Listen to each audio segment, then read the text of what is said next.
every terrorist saw an opportunity to go kidnap some Christians because guess what? If Trump is talking about it, the Nigerian government is going to be under a lot of pressure to pay ransom to bring those people back.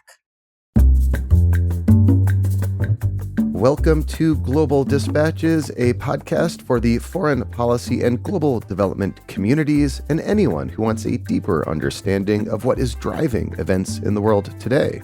I'm your host, Mark Leon Goldberg. I am a veteran international affairs journalist and the editor of UN Dispatch. Enjoy the show.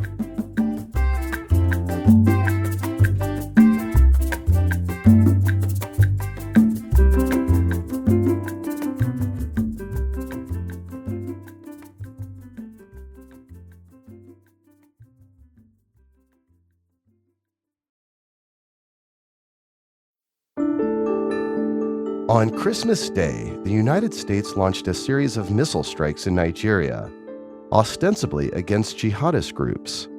In the weeks prior, Donald Trump had been claiming that Christians in Nigeria had been the subject of systematic attacks by such groups and framed these strikes as a, quote, Christmas present that killed jihadist leaders and destroyed terrorist camps. But that does not seem to have been the case. The strikes largely targeted an area in northwest Nigeria that is not home to any major jihadist groups, and credible independent analysts have not found evidence of any deaths. Last week, a New York Times report found Tomahawk missiles laying unexploded in a field. So what is actually going on here? My guest today, Amaka Anku, is head of Eurasia Group's Africa practice. She was in Nigeria at the time of the strikes, which, she said, caused some bewilderment among Nigerians.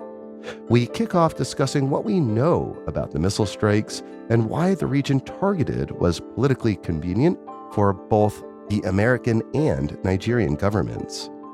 We then have a long conversation about what these American missile strikes say and don't say about Nigeria's multiple security challenges.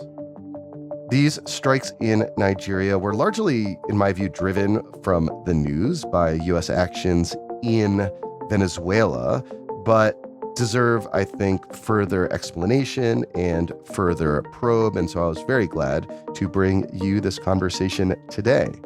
If you appreciate my work, if you listen to Global Dispatches often or always, I would so love your support.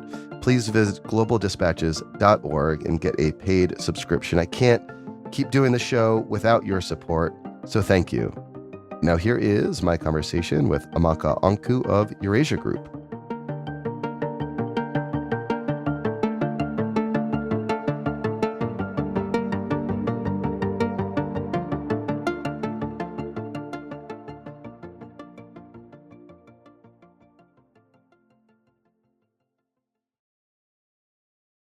Amaka, thank you so much for joining me today.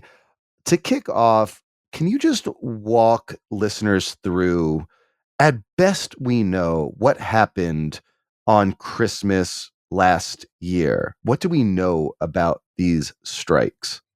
I was in Nigeria, I was in the southeast, so pretty far away from Sokoto where the strikes happened. I remember it was around midnight when I started getting all sorts of messages that Trump had announced that the US had struck terrorists in Sokoto State. And where is Sokoto State? So Sokoto is in Nigeria's northwest region. And just for context, the main locus of sort of jihadist activity over the years has been in the northeast. Boko Haram, that was in the northeast. And so at first, the first reaction was, why would they strike in Sokoto State, right? That was, for everybody, it was a big surprise. But we can come back to that. So what do we know? The US said that they had done some drone strikes in Sokoto State and they had hit multiple terrorists and killed multiple terrorists. The Nigerian government said it worked in collaboration with the US and it gave them intelligence that this was a joint strike. And they didn't say anything about whether anybody was killed. What has happened since is that there's been some detailed reporting by people I know well, some good folks at the angle that do a lot of reporting with terrorist activity and all of these guys. I know Humangle. It's a reputable organization. Yeah. And they've gone in and they've interviewed a lot of people on the ground. And they've said, actually, nobody was killed, which I tend to believe because the initial blasts and the pictures that came out of it was basically of a pretty remote area in Sokoto State and an open field.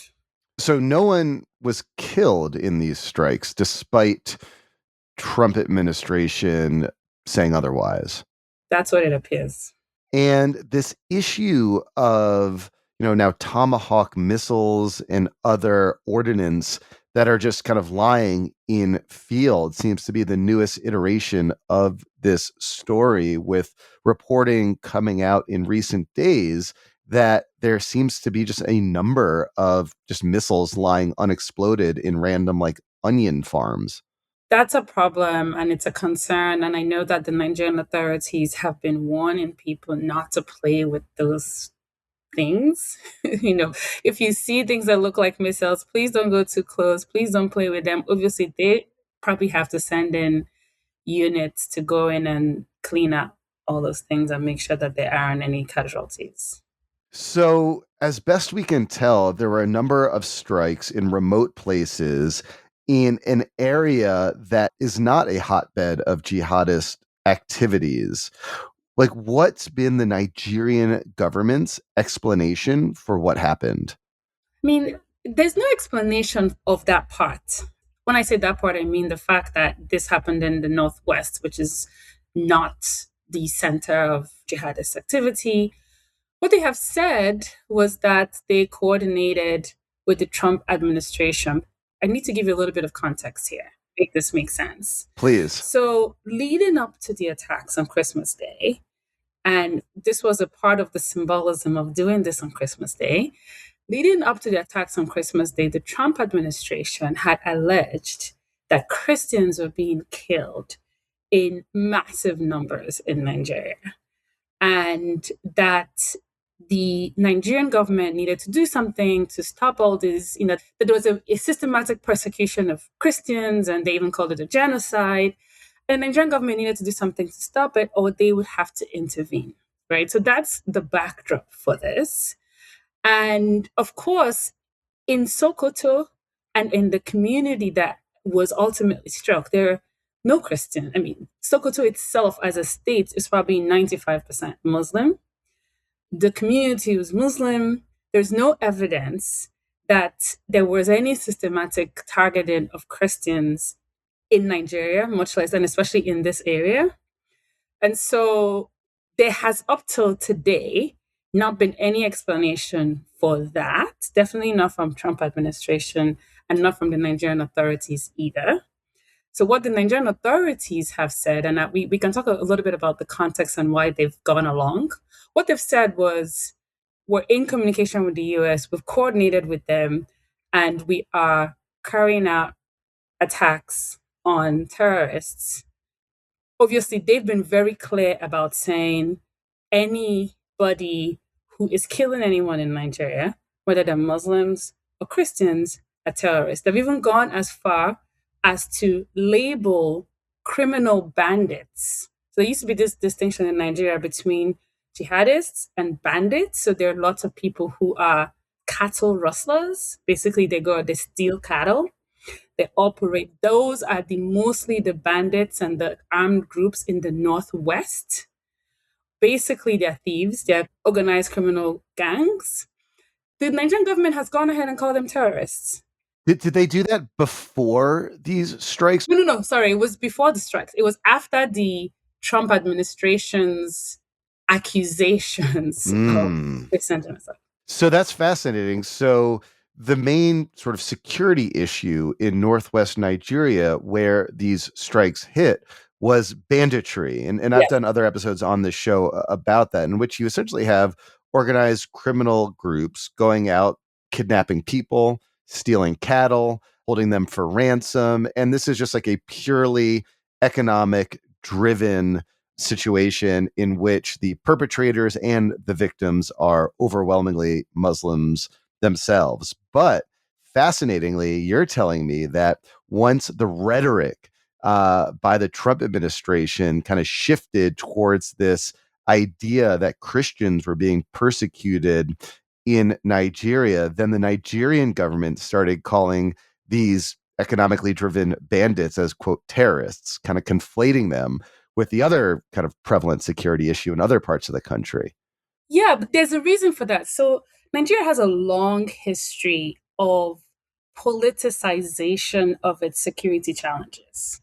And this is something that the opposition in Nigeria has always done, regardless of who's in the opposition, because it is a glaring weakness of the Nigerian state.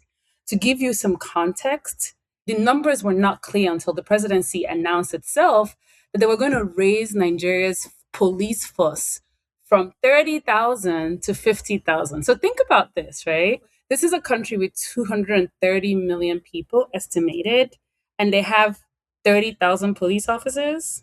There's no state. So Nigeria is a federation like the US, but there's only the equivalent of the FBI. Hmm. So you have a pretty small policing unit between 30 and 50,000 for the entire country. And what you end up having is very limited policing intelligence and huge swaths of the country where there is no policing. And that's a part of why you end up having the military being sent into secure whole communities. And, militaries are not trained to fight civilians, like civilian issues. So you end up militarizing all of these basic policing challenges. And it's a big problem for Nigeria. And, it's always led to a reality of vast ungoverned parts of the country with lots of violent crime that goes without justice. There's no arrest, there's no proper prosecution, and so on and so forth. So you've always had a situation where the opposition will come in and find a way to politicize that because it's a clear weakness. So the previous administration, do you remember when there was a story about Chibok girls? Yeah, hundreds of schoolgirls kidnapped by Boko Haram. Yeah. This was in the Good Luck Jonathan, and he's two presidents ago at this Yes. point. So, good luck, Jonathan. This was about the peak of when Boko Haram became a huge issue in Nigeria. And remember in 2014, there was a bombing, I think it was a UN building Yeah, in Abuja. Yeah. by Boko Haram. So, good luck, Jonathan was a Christian. And when at the height of the Boko Haram taking territory in the Northeast, the opposition narrative against him was he doesn't care about all the Muslim casualties in the North because he's a Christian. In fact, some people even said it's a plot, right, to destabilize the Muslim North. Then he lost the election, in part because of the insecurity.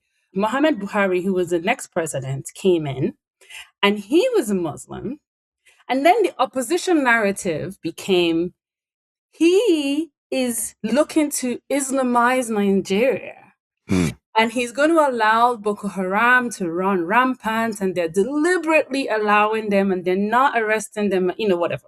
So it didn't start with this administration. When Goodluck Jonathan was there, his administration was pretty aligned with the Christian lobby groups. He lost power since 2015.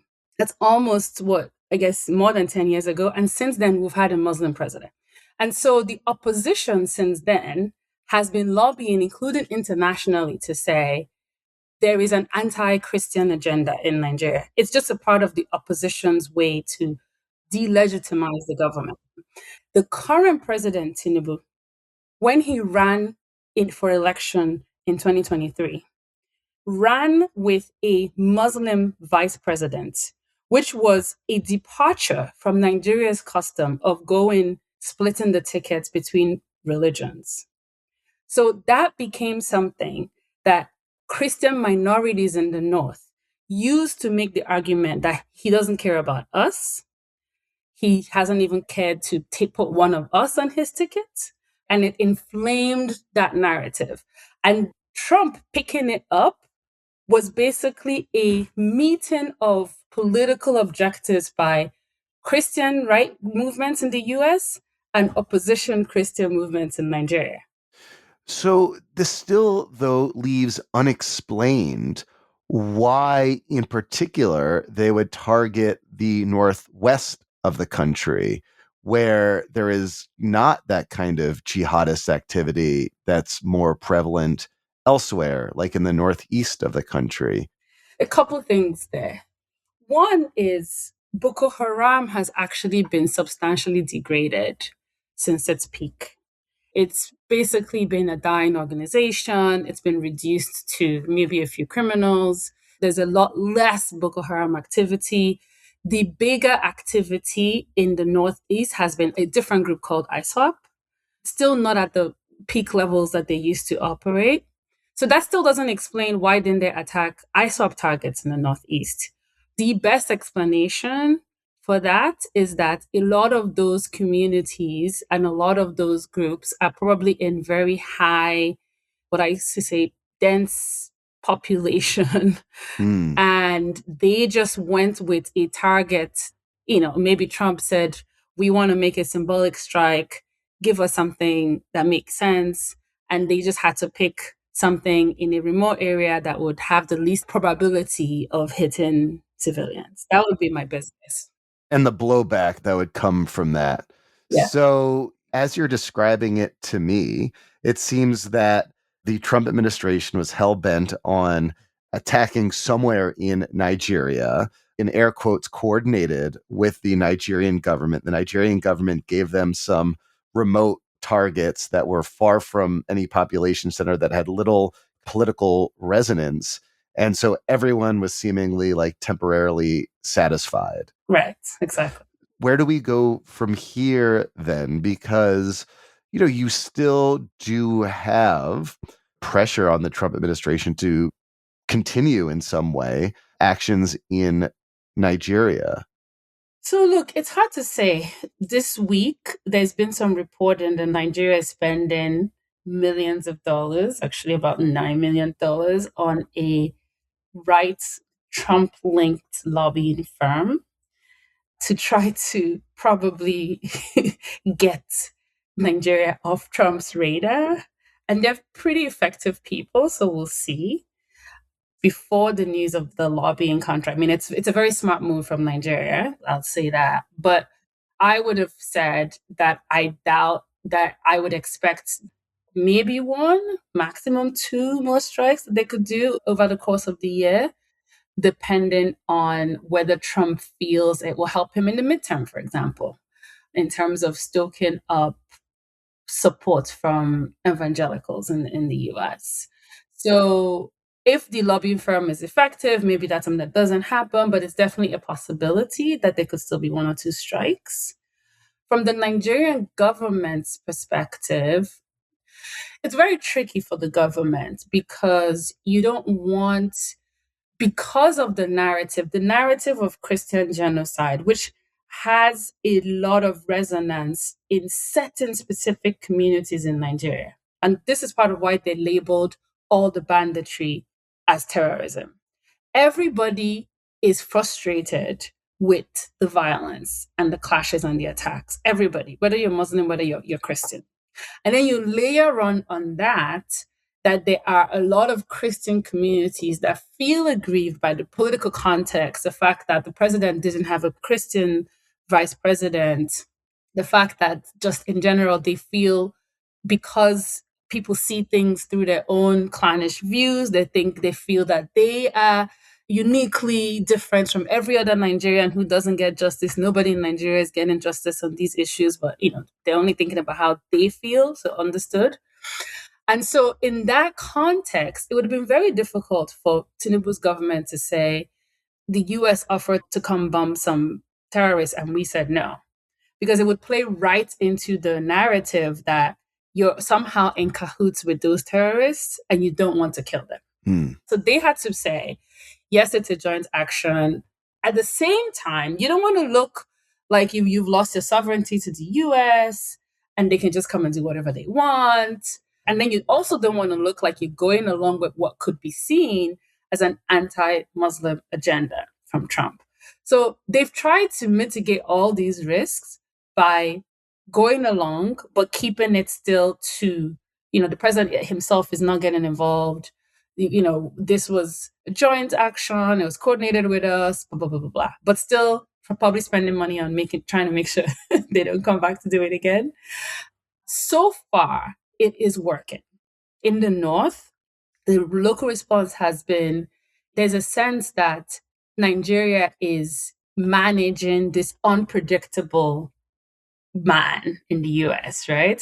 Trump, that the hands were a little bit tied and that they are doing their best to manage them, to make sure that any US intervention will not be destabilizing. Most people in the North, being Muslims, are very well clued in on America's interventions in a lot of Muslim countries in the world and how destabilizing it's been. And there's a lot of suspicion about that. And so there's the sense that the fact that the Nigerian government is coordinating with them will temper whatever that intervention is and will mitigate any negative impact. And for the people who are Christians, the people in the South, it takes away the resonance of the argument of, oh, the government didn't want to do anything against the people who've been attacking Christians. So far it's been win-win in a sense that if the increased attention, because now the president Tinubu has been changing his security chiefs, and he even fired some of his allies and put in a Christian defense minister, and he's buying more arms. And so if the increased attention actually leads to fewer banditry, fewer attacks, Tinubu will take credit. The president will take credit. If, on the other hand, it doesn't work, let's say, meaning that, say, the US strikes, for example, as has happened in this case, they didn't kill anybody, Tinubu will say, well, that was just the Americans doing whatever show that they wanted to do. Hmm. Yeah, Right? so you're kind of describing like this odd win-win-win, like a triple win for everyone. Trump gets to do his symbolic Christmas attacks, which satisfies a certain segment of his base. The Yes. Nigerian government is sort of inoculated from any terrible outcomes from this because of what was targeted. And sort of politically, Tinubu ends up doing okay.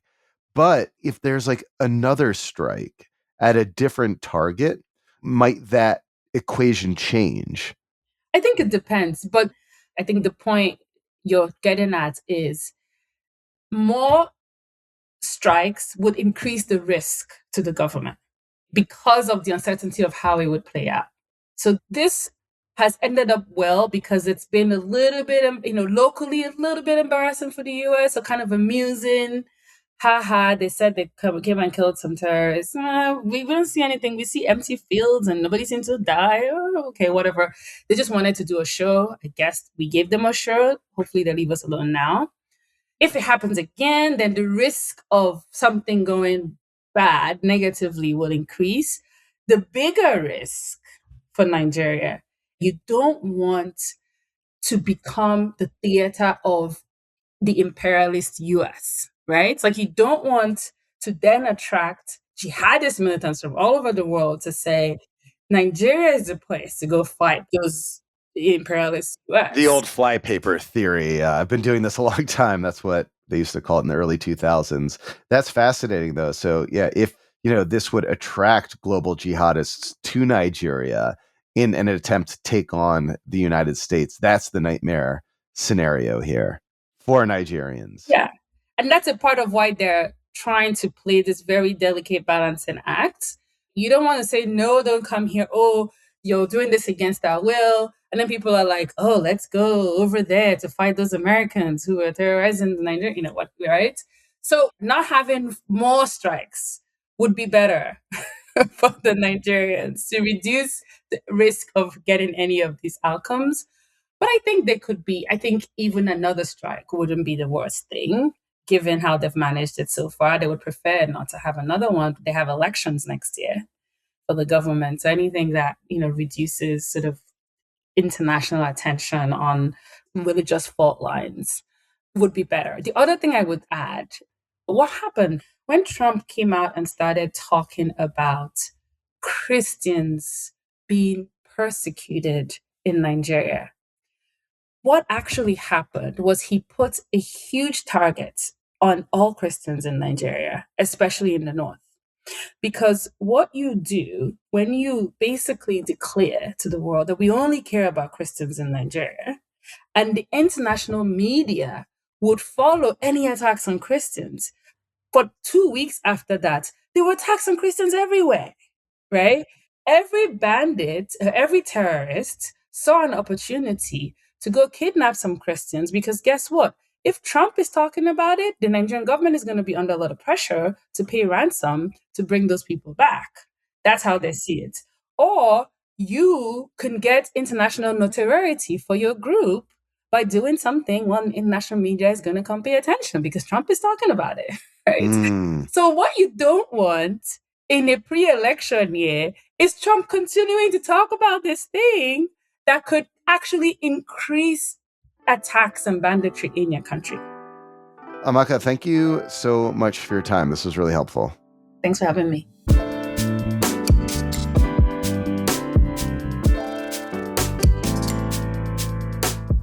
Thanks for listening to Global Dispatches. The show is produced by me, Mark Leon Goldberg. It is edited and mixed by Levi Sharp. If you are listening on Apple Podcasts, make sure to follow the show and enable automatic downloads to get new episodes as soon as they're released. On Spotify, tap the bell icon to get a notification when we publish new episodes. And of course, please visit globaldispatches.org to get on our free mailing list, get in touch with me, and access our full archive. Thank you.